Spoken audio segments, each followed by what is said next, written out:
स्वागत है आप सभी का हमारे छोटे मोटे ब्लॉग में। तो कैसे हो आप लोग सब? आज हम मस्त हुए और हम भी देखते हैं और घूमने आ रहे हैं। तो अभी शाम का टाइम हो रहा है,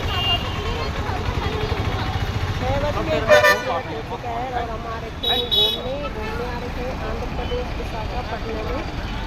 तो बाजार के तरफ आ रहे थे अभी घूमने।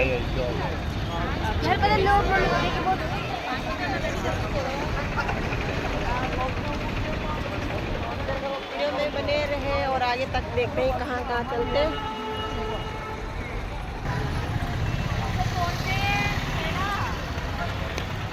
अरे यार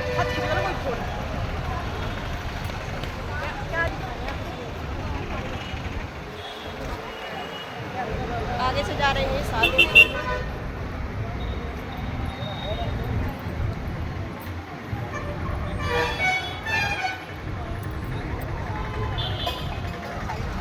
सुंदर मार्केट है।